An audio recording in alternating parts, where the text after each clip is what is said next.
Students, today we are going to study class 8 social science chapter 3. So in the previous lecture we have completed till the first battle of first Carnatic war. Today we have to see the second Carnatic war. So let's begin. It was an unofficial war fought between the trading company of British and France at the time when there was peace between the two powers in Europe. The Nizam Asaf Jah died in 1748. The throne of Hyderabad was fiercely contested by his son Nasir Jan and grandson Muzaffar Jang. This resulted in civil war. The ambitious French general Dupleix seized this opportunity to provide help to Chanda Sahib, the son-in-law of Dost Ali and Muzaffar Jang, with his well-trained French army. They succeeded in traveling Muzaffar Jang as Nizam and Chanda Sahib as Nizam and Chanda Sahib as Nawab of Carnatic after Anwaruddin was killed in 1749 while fighting against the French at Ambur. In return, the French received many grants as a gift as well as trading monopoly in South India. So far, Dupleix policy to enhance power thought a series of native alliance prove to be successful. अब क्या हुआ, first war के बाद ख़त्म होने के बाद अब सेकेंड कर्नाटिक वॉर हुई. सेकेंड कर्नाटिक वॉर जैसे फर्स्ट वाली वॉर क्यों हुई थी कि इनकी लड़ाई चल रही थी ऑस्ट्रिया में. ठीक है, ये कौन है, ये है फ्रेंच लोग और ये है इंग्लिश लोग. तो ये फ्रेंच और इंग्लिश की वॉर कहाँ चल रही थी, इनकी वॉर चल रही थी ऑस्ट्रिया में. कहाँ पे, यूरोप में एक कंट्री है ऑस्ट्रिया. तो इसके एक वॉर चल रही थी और इसके चलते ये इन लोग की लड़ाई हुई इंडिया में भी. उसकी के चलते इनको यहाँ पे इंडिया में भी लड़ना पड़ा. मगर जो सेकेंड कर्नाटिक वॉर थी इसकी रीज़न ये नहीं था कि कहीं बाहर लड़ाई हुई इन दोनों की आपस से लड़ाई के बीच में, मगर इसका कारण था कि जो हैदराबाद का राजा निज़ाम था वो ख़त्म हो गया था, असफ जहाँ. अब उसकी गद्दी पे बैठने के लिए उसके ग्रैंडसन लड़ रहा था और कौन लड़ रहा था, उसका बेटा लड़ रहा था. ठीक है, ये दोनों आपस में लड़े जा रहे थे कि हाँ कौन गद्दी में बैठेगा. तो इसमें से क्या किया, जो फ्रेंच वाली टीम थी, उसका फ्रेंच का गवर्नर था डुप्लेक्स, उसने क्या किया, चंदा साहिब की हेल्प करी. चंदा साहिब की हेल्प करी. ये कौन था, दोस्त अली का और मुजफ्फर जंग के सन इन लॉ ऑफ दोस्त अली, दोस्त एंड मुजफ्फर जंग. तो मुजफ्फर जंग का ये सपोर्टर था और ये फ्रेंच आर्मी के साथ इसने बढ़िया उसको हेल्प प्रोवाइड करी, जिसमें फ्रेंच आर्मी फुल्ली ट्रेंड थी. ठीक है, फिर इसके बाद दे सक्सीडेड. अब इसने इन लोगों ने बढ़िया, जब ये लोगों ने सपोर्ट किया मुजफ्फर जंग को, तो मुजफ्फर जंग अब निज़ाम बन गया. और जो चंदा साहिब था उसी का भाई, सन इन लॉ, तो वो क्या बन गया, नवाब ऑफ कार्नाटिक बन गया, क्योंकि अनवरुद्दीन की डेथ हो गई थी फर्स्ट वॉर में. ठीक है, तो फर्स्ट वॉर में डेथ हो गई थी. ये जैसे आपने यहाँ पे पढ़ा, अनवरुद्दीन फॉर्ट विद डुप्लेक्स, ये आखिरी में इसकी भी डेथ हो गई थी, क्योंकि यहाँ पे इसने आके खुद ने क्या बोलते हैं फ्रांस से अकेले लड़ाई लड़ ली थी और फिर फ्रेंच लोगों ने इसको हरा दिया था.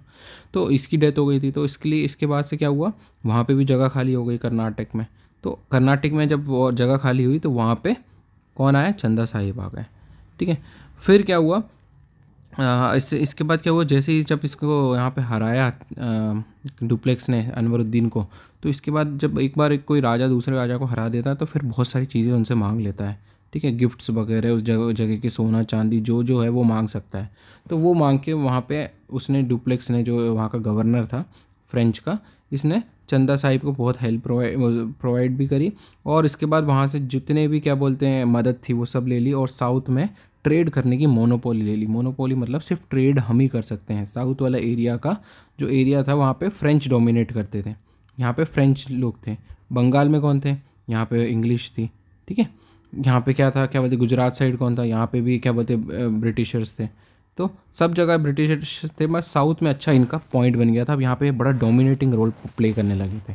ठीक है, डुप्लेक्स, और इसकी पावर भी बढ़ गई थी क्योंकि अब ये बड़े बड़े राजा, पहली बात तो इसने इंग्लिश को हरा दिया फर्स्ट वाले में, सेकंड वाले में हरा दिया मतलब उनके फोर्ट पे कब्जा कर लिया, फिर उनको साइन करनी पड़ी ट्रीटी.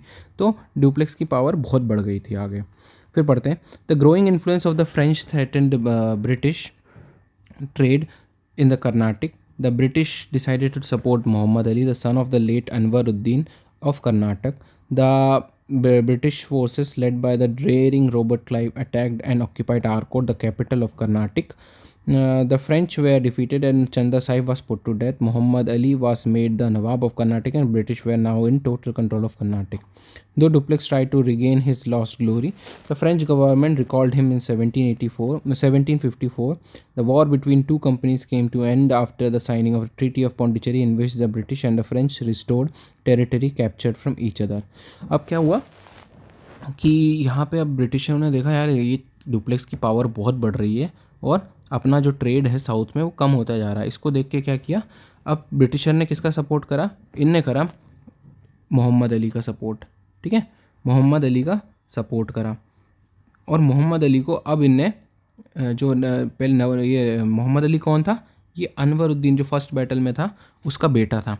तो अब इसका सपोर्ट करके इन लोगों ने किसके नेतृत्व में, रॉबर्ट क्लाइव के नेतृत्व में, मतलब कौन लीडर था इनका, ब्रिटिश फोर्स का, रॉबर्ट क्लाइव। तो इसने जाके कहाँ पे हमला किया, कर्नाटक की राजधानी आरकोट में। यहाँ हमला करके जो यहाँ का राजा जो इन लोगों ने बनाया था कर्नाटक का, कौन, चंदा साहिब, यहाँ पे लिखा है ना चंदा साहिब, इसको जो राजा बनाया था इसको मार डाला। ठीक है, इसको मार डाला और मोहम्मद अली को इसकी जगह पे पूरा राज दे दिया और पूरा कंट्रोल ब्रिटिश संभालता था। अब ब्रिटिश ने, डुप्लेक्स ने ट्राई किया था कि अपन इसमें हमला करके वापस अपन ले लें 1754 में, बट दोनों के बीच में क्या हुआ, पहली बात तो वो हार गए, डुप्लेक्स पूरी तरीके से हार गया। फिर उसकी जो फ्रांस की गवर्नमेंट थी उसने डुप्लेक्स को वापस बुलाया, और क्योंकि इसने वॉर में बहुत सारे खर्चे कर दिए थे जिससे फ्रांस की गवर्नमेंट नाराज़ थी और आके डुप्लेक्स पे सारा जितना भी भार था सब डुप्लेक्स के ऊपर फोड़ दिया। उसके बाद अब दोनों के बीच में क्या होता है, एक ट्रीटी साइन हुई जिसका नाम था ट्रीटी ऑफ पौंडीचेरी। इससे क्या हुआ, दोनों ने अपनी अपनी टेरिटरी वापस कर दी, ब्रिटिश ने और फ्रांस ने भी। और ये ऊपर वाले में जैसे फर्स्ट बैटल में कौन सी ट्रीटी साइन हुई थी, ऑक्सला चापेले। ठीक है, ये फर्स्ट में साइन हुई थी। सेकंड में क्या हुई थी, ट्रीटी ऑफ पौंडीचेरी साइन हुई थी। ट्रीटी ऑफ पौंडीचेरी मतलब ट्रीटी वगैरह क्या होती थी, जब वॉर वगैरह लड़ते नहीं बनता था या एक आदमी हार जाता था तो ये लोग संधि साइन कर लेते थे, चलो अपन समझौता कर लेते हैं अब, तो ऐसा ये लोग बीच में करते थे। अब अपन पढ़ते हैं थर्ड वॉर में क्या हुआ था। आगे पढ़ते हैं, यहाँ पे भी एक नोट लिखा है, in spite of the defeat in second Carnatic war the French still retained their power and influence in Hyderabad. The Nizam allowed them to collect revenue from his territory for maintaining the army. Thus, in the name of protecting Nizam, the French controlled him with the help of his army. This practice of exercising control by providing military protection to the state was followed soon after the British in Bengal, allowing the growth of colonial army. फिर क्या हुआ कि भाई जो British के जो हैदराबाद का निज़ाम था, ये फ्रांस, यहाँ पे फ्रेंच लोग इतने पावरफुल क्यों हुए, क्योंकि वहाँ के जो राजा था, निज़ाम था, उसने अब सारी पावर किसको दे के रखी थी, फ्रेंच को दे के रखी थी कि ये लोग सारी मिलिट्री पावर को फ्रांस लोग ही यहाँ पे रखेंगे, फ्रेंच लोग जो भी थे वो लोग यहाँ पे मिलिट्री पावर को रखेंगे। तो इससे क्या हुआ, उनका दबदबा बढ़ गया और नीचे इन लोगों ने इतनी पावर बना ली कि आखिरी में वॉर लड़ने की स्थिति आ गई। ठीक है, फिर अपन थर्ड बैटल के बारे में पढ़ते हैं। The third Carnatic war was the last in a series of 18th century conflict between the French and army for the supremacy in the area. Third Carnatic war कब से कब तक हुआ था, ये देख लेना, 56 से 63 तक। ठीक है, the first two Carnatic war were mainly fought in the eastern coast of southern India, but the third Carnatic war crossed the limit of the south and to reach to the rich eastern province of Bengal. The British had defeated Nawab Siraj-ud-Dowla of Bengal in the Battle of Plassey and captured the province. Victory over Bengal helped the British as they utilized the rich resources of Bengal to finance their Carnatic war, and thus they succeeded in demolishing the French plan for control over the country. The final blow was dealt in 1760 when a British force led by Sir Eyre Cote defeated the French army. The French defended Pondicherry bravely but had to surrender on January 1761. फिर क्या हुआ कि अब यहाँ पे third battle की तैयारी होने लगी, क्योंकि अब थर्ड बैटल के रीज़न क्या थे, क्योंकि सेकेंड और फर्स्ट वॉर कहाँ पे लड़ी गई थी, ईस्टर्न बाउंड्री, जो अपन इंडिया का जो नीचे वाला एरिया है यहाँ के ईस्टर्न बाउंड्री, इसको कहते हैं ईस्टर्न बाउंड्री। सिर्फ वॉर यहाँ तक सीमित थी, मगर जो थर्ड वाली थी ये आगे बढ़ के यहाँ तक पहुँच गई, बंगाल तक भी पहुँच गई। ठीक है, बंगाल उस ज़माने में आज का बिहार वगैरह को भी ऑक्यूपाई करके रखता था, मतलब आज का बिहार भी बंगाल में आता था। ठीक है, तो बंगाल तक भी ये वॉर पहुंच गई। बंगाल में पहुंचने का कारण क्या था कि बंगाल में ब्रिटिशर्स ने सिराजुद्दौला को डिफीट करके वहाँ की संपत्ति वगैरह जो थी सब कुछ लूट ली, जिससे ये सारी संपत्ति इन्हें यूज़ करी थर्ड कर्नाटिक वॉर ये लड़ने के लिए, जिससे उनके पास बहुत सारे रिसोर्सेज थे और इनने फ्रेंच के जो प्लान थे इसको डिमोलिश कर दिया, मतलब बर्बाद कर दिया। और आखिरी में फाइनल इनको ब्लो कप दिया 1760 में, मतलब 1760 में इन पे ऐसा हमला करा किसके नेतृत्व में, सर आयरकूट के अंडर में, और इनने फ्रेंच को पूरी तरीके से हरा दिया। इसके बाद जो फ्रेंच थे बड़े बहादुरी से इनने पौंडीचेरी जो जगह थी उसको डिफीट करा, बट आखिरी में जनवरी 1761 को वो भी हार गए, वो उनको सरेंडर करना पड़ा। ठीक है, फिर आगे पढ़ते हैं। Eventually the French lost all their possessions in India. The war ended in 1763 with the treaty of Paris and with it ended the French pursuit of empire in India. As per the term of the treaty, Pondicherry was restored to French, but as an open town, or to be more precise, as a center for trade. They were not allowed to fortify it. With a close to the Third Carnatic War, French advertism in India also ended, paving the way for the British conquest of the rest of the India. अब क्या हुआ था, पहली बात British इतने powerful हो गए थे कि सबसे पहले उन्होंने नवाब ऑफ इंडिया को हरा दिया। ठीक है, अभी आपको पता लगेगा कब हराया था। तो अपन जो कहते हैं सेकंड बैटल ऑफ पानीपत, जो अपन कहते थे सेकंड बैटल ऑफ पानीपत, इस टाइम पे इनने नवाब ऑफ इंडिया को हरा दिया। ठीक है, मुगल रूलर ऑफ इंडिया को हरा लिया।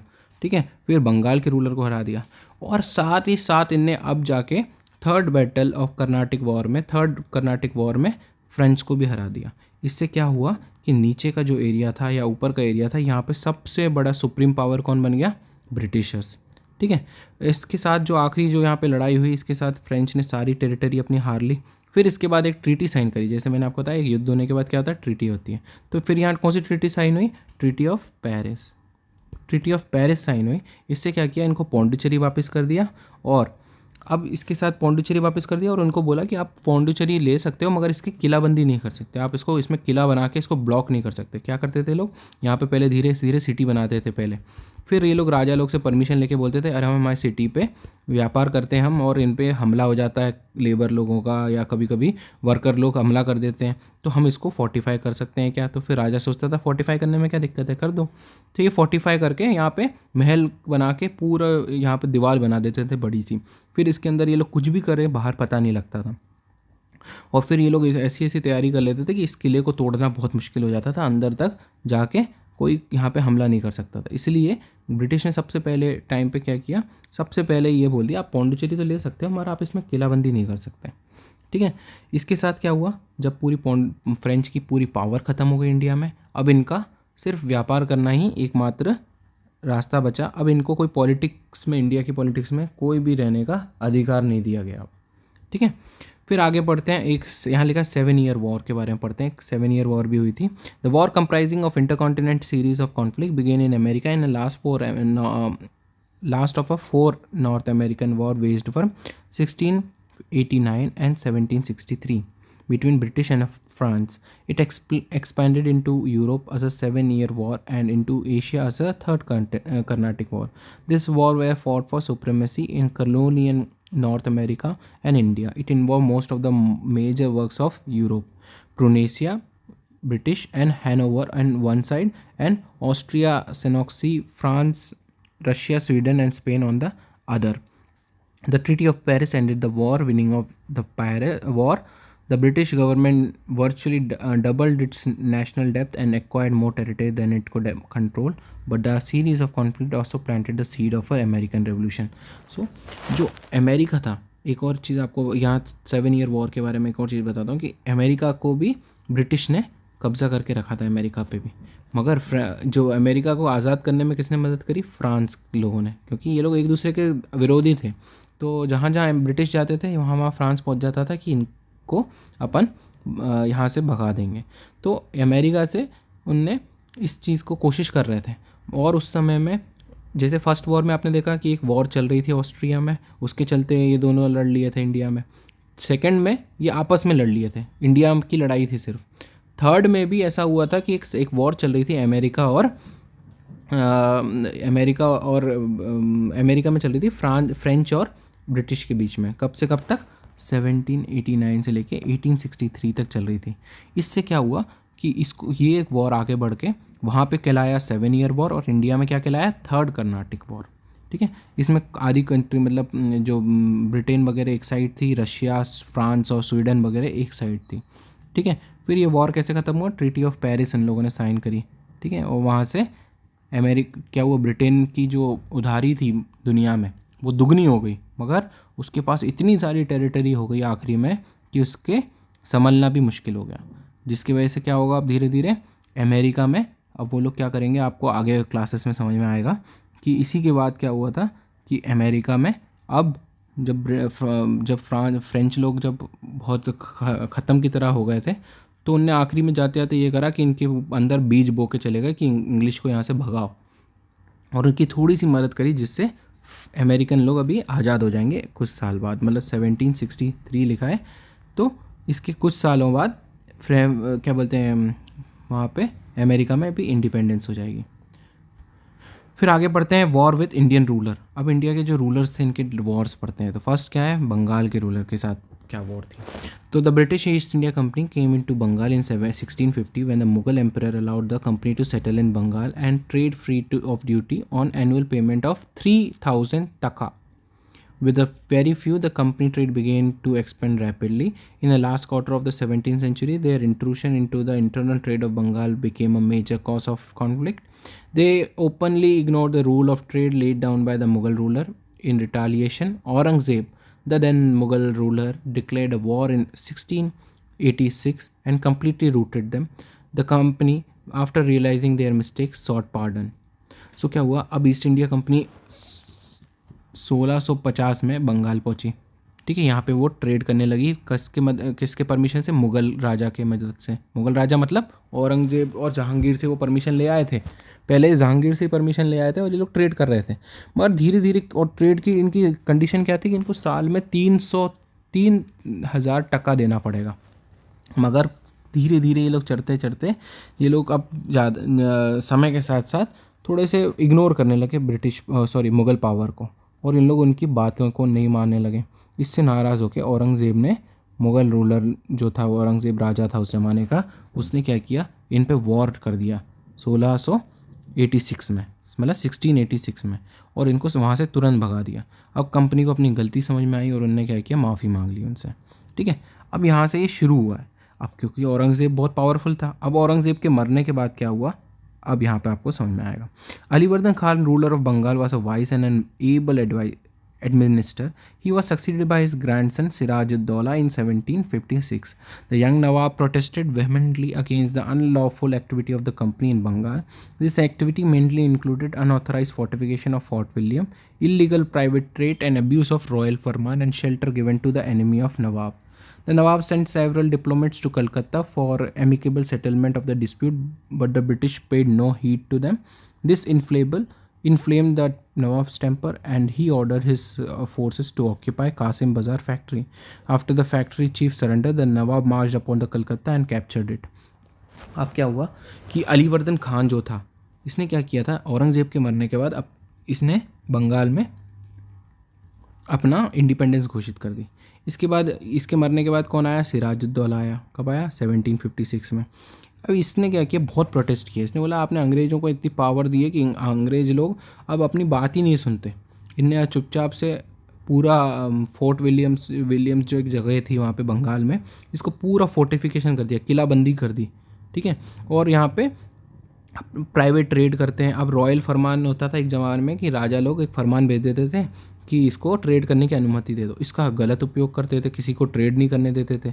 ठीक है, वहाँ पे जो सिर्फ किले के अंदर लोग हैं यही ट्रेड कर सकते थे, बाहर लोगों को फेंक देते थे। जो बड़े बड़े उस ज़माने के लोग थे उनको बाहर कर देते थे, और उनके पसंद के जो लोग थे उनको अंदर करते थे, उन्हीं से व्यापार करते थे सिर्फ। तो इससे क्या हुआ, ये नवाब को बड़ी दिक्कत हुई। नवाब कहने लगा कि आप यहाँ पे ट्रेड करते हो तो आप हमारी कंडीशनों से ट्रेड करोगे, मगर इसको ब्रिटिशर्स को ये मंजूर नहीं था। अब क्या हुआ, नवाब के जो टीम्स थी, तो नवाब की टीम ने बहुत सारे लोगों को भेजा कि अंग्रेज़ों से बात करो और इस किस्से को सुलझाओ।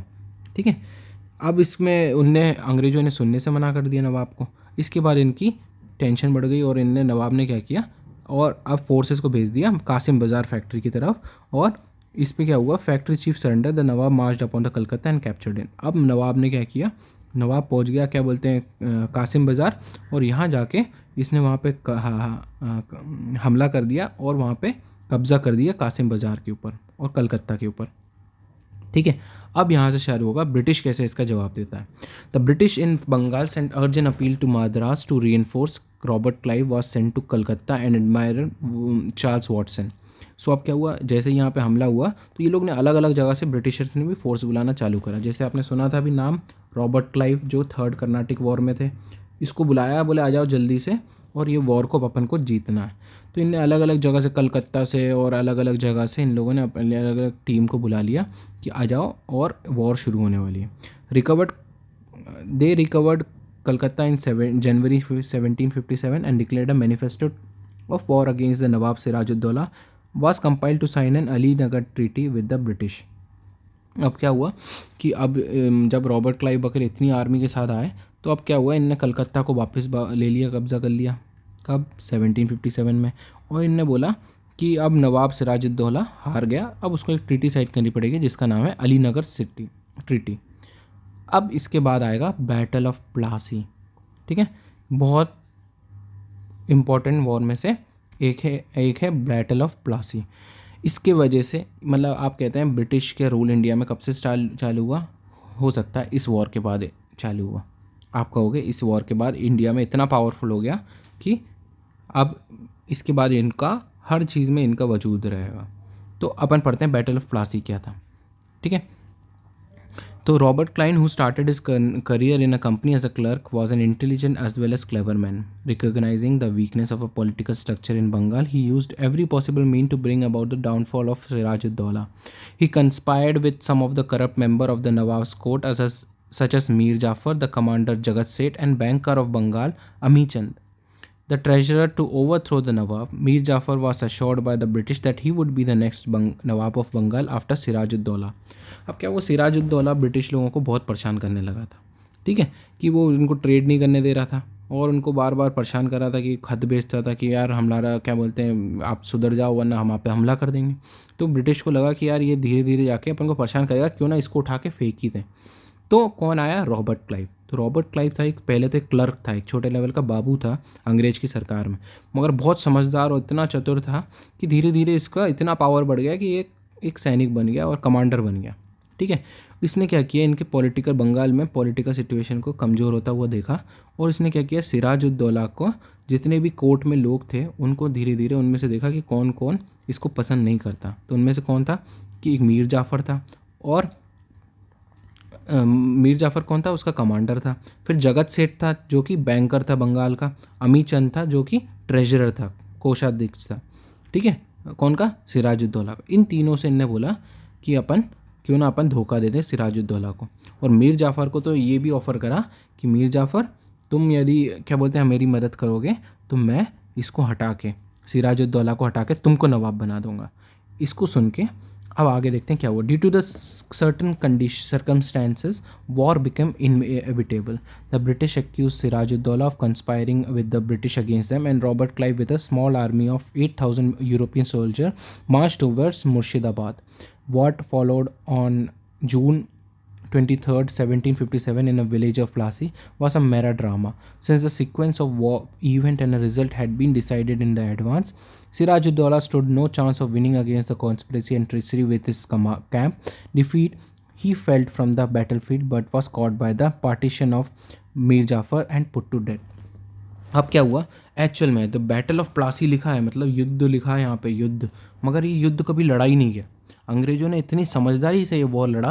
पहले तो जितने भी सिराजुद्दौला के जितने लोग थे इनको अपने अंडर कर लिया, और उसके बाद ये वॉर को लड़ने की ज़रूरत ही नहीं पड़ी, क्योंकि सिराजुद्दौला का कमांडर, अब वो बोलेगा, सिराजुद्दौला जाएगा बोलेगा कि मेरे कमांडरों चलो अपन को हमला करना है ब्रिटिश पे, तो कमांडर कौन है, मीर जाफ़र, वो तो मना कर देगा। तो यहाँ पे कॉन्स्पिरेसी हुई, मतलब षड्यंत्र रचा गया सिराजुद्दौला के खिलाफ। और सिराजुद्दौला के खिलाफ जब षड्यंत्र रचा गया तो ब्रिटिशों को लड़ने की ज़रूरत ही नहीं पड़ी। जैसे ही सिराजुद्दौला सोचा कि मैं अपनी आर्मी को बुलाऊं, उसने देखा मीर जाफ़र तो पहले से, जो आर्मी का चीफ़ है वो तो पहले से ही ब्रिटिश के साइड है, अब तो अपनी आर्मी अपने खिलाफ है। तो ब्रिटिश फिर क्या किया, रॉबर्ट क्लाइव ने चुपचाप से 8,000 लोगों की यूरोपियन आर्मी को मुर्शिदाबाद ले गया, जहाँ पे सिराजुद्दौला रहता था। वहाँ पे ले आके उनको घेर लिया। सिराजुद्दौला वहाँ से भग गया और जाके कहीं छुप गया। तो धीरे धीरे जाके फिर कहीं क्या बोलते हैं वो मीर जाफ़र के किसी एक ऑफिसर को मिला और फिर उसको मीर जाफ़र ने ख़त्म कर दिया सिराजुद्दौला को। Mir Jafar was made the nawab. The company rewarded him with the grant of the jagirdari of 24 pargana, and a large sum was paid to the officers, including Clive. The company got undisputed right to free trade. After the victory at Plassey, the East India Company found itself transformed from being merely an association of trader to the level of ruler, exercising political sovereignty over a largely unknown land and people. An infamous battle, a turning point in the history of India, marks the point from which British rule in India began. सो मीर जाफ़र अब क्या करा गया, अब यहाँ का राजा बनाया गया, नवाब बना दिया इसको। कहाँ का, बंगाल का। तो बंगाल का जब वो राजा बना तो उसने बोला कि इंग्लिश कंपनी यहाँ पे लिखा है तो मतलब ब्रिटिश लोग, ठीक है, ब्रिटिश। तो इनने मीर जाफ़र ने खुश होकर क्या किया, कंपनी को बोला कि आप 24 परगना मतलब 24 डिस्ट्रिक्ट जो होते थे उस ज़माने में, उस पर आप छोटे छोटे गांव होते थे 24, उस पर सीधे आप क्या बोलते हैं राज कर सकते हो, वहाँ की जागीरदारी ले सकते हो, ठीक है। और आपको बड़ा सा अमाउंट पे करना, मतलब क्या बोलते हैं मीर जाफ़र बहुत बड़ा अमाउंट ऑफिसर्स को पे करता था क्लाइव को, और फ्री ट्रेड करने देता था उनको, ठीक है, क्योंकि इनकी इतनी बड़ी मदद करी, राजा बनने को दिया तो उसने फुल मदद करी उसकी। इससे क्या हुआ, बैटल ऑफ प्लासी के बाद ईस्ट इंडिया कंपनी इंडिया में एक राजा की तरह बन गई। अब यहाँ से वो एक टर्निंग पॉइंट है इनकी तरफ कि अब यहाँ से वो कैसे रूल करते हैं अपन को देखना पड़ेगा। तो इसके बाद क्या हुआ, बैटल ऑफ बुक्सर, ठीक है। ये बहुत इंपॉर्टेंट वॉर है क्योंकि ये जो वॉर थी ये बंगाल के नवाब के साथ थी। मगर अब बैटल ऑफ बुक्सर में क्या होगा, ब्रिटिश लोग किसको हराने जा रहे हैं, इंडिया के जो राजा था, मतलब Mughal ruler of India, Mughal जो रूलर था, औरंगज़ेब के बाद जो रूलर आए थे उनको अब ब्रिटिशर्स अब जाके यहाँ पे बैटल ऑफ बुक्सर में हरा देंगे। पढ़ते हैं। Mir Qasim was an able ruler. As soon as he became the Nawab, he shifted his capital from Murshidabad to Mogyar. To distance himself from the constant interference of the British, he was considered as a last ruler who tried to reassert his authority. He trimmed state expenditure, removed all the incompetent officers who were close to the British, and hired Europeans to train his army. He also introduced some administrative reforms, so soon he came in direct conflict with the British because of legal restriction imposed on internal trade. Mir Qasim ordered the abolishment of all trade dispute. This led to an attack of the city of Patna by the British, and after defeating Mir Qasim, the company reinstated Mir Jafar as Nawab.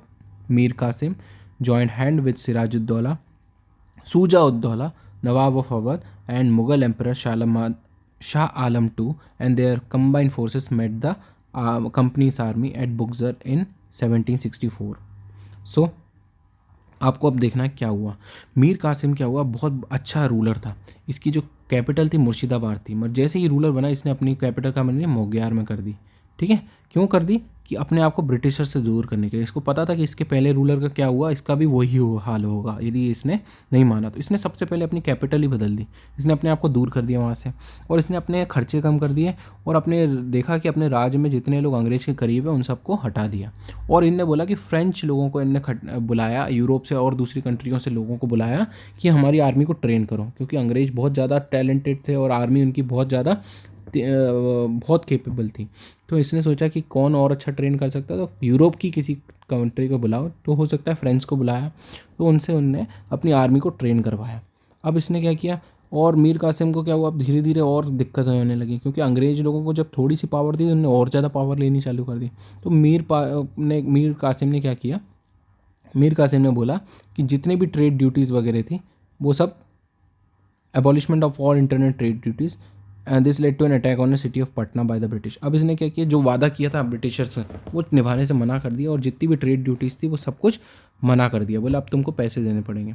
अब इसके बाद गुस्सा आया Britishers ने, उन्होंने पटना पे हमला कर दिया, ठीक है। And after defeating Mir Qasim, और मीर कासिम पे हटा के कंपनी से इनने बोला कि मीर कासिम को हटा दिया। देखो, मीर कासिम को इनने पद से हटा दिया, क्योंकि इसने ब्रिटिशर्स को क्या बोलते हैं ट्रेड ड्यूटीज़ वगैरह लगा दी थी। ड्यूटीज़ मतलब पैसे लगा दिए थे, हर चीज़ का आपको टैक्स देना पड़ेगा। तो उससे गुस्सा होकर ब्रिटिशर्स ने पटना पे हमला कर दिया, और मीर जाफ़र को नवाब बना दिया। मीर कासिम से किसको? मीर जाफ़र को। ठीक है, मीर कासिम ने क्या किया फिर? मीर कासिम को गुस्सा आया। मीर कासिम ने बोला यार मुझको हटा के तुमने मीर जाफ़र को बना दिया। तो मीर कासिम ने क्या किया, गया अवध, उसके बाजू में बंगाल के बाजू में अवध था, तो अवध के रूलर को, और जैसे मैं आपको पूरा मैप में समझाता हूँ, ये जैसे ये एक मैप है, ठीक है, मान के चलो ये पूरा एक इंडिया का मैप है, ठीक है।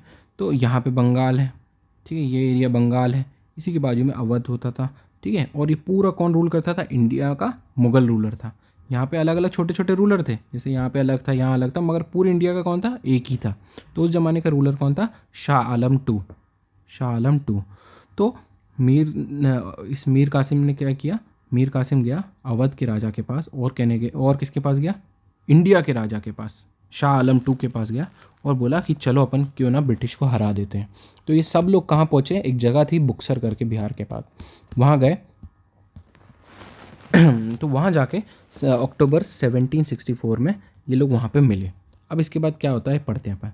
The combined army were badly defeated by the British army led by the major Munro. Mir Qasim fled after the battle and died in obscurity, probably in Delhi in 1777. The Nawab of Awadh and Shah Alam II surrendered. The war came to end by the Treaty of Allahabad in 1764. अब क्या हुआ कि यहाँ पे जब ये लोग बुक्सर पहुँचे तो ब्रिटिश आर्मी तो पहले से तैयार थी और बहुत ज़्यादा एडवांस थी मुग़ल लोगों से, और जो छोटे छोटे नवाब थे इन सब से तो बहुत ज़्यादा पावरफुल थी। तो अब क्या हुआ, जैसे यहाँ पे पहुँचे तो वहाँ पे मेजर मुनरो थे जो ब्रिटिश की तरफ से थे, ये पहले से तैयार थे इनके लिए। तो इतने बुरी तरीके से इन्हें हराया कि तीनों को एक साथ डिफीट कर दिया, इतनी बड़ी आर्मी को इन्हें अकेले डिफीट कर दिया। और इसके बाद क्या हुआ, मीर कासिम भाग गया और जाके ख़त्म हो गया ऑब्सक्योरिटी में, मतलब ऐसे मतलब भूखमरी में ही ख़त्म हो गया, ठीक है।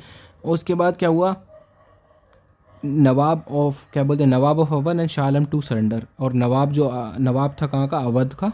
और इंडिया का जो रूलर था कौन? शाह आलम टू। इन दोनों ने सरेंडर कर दिया।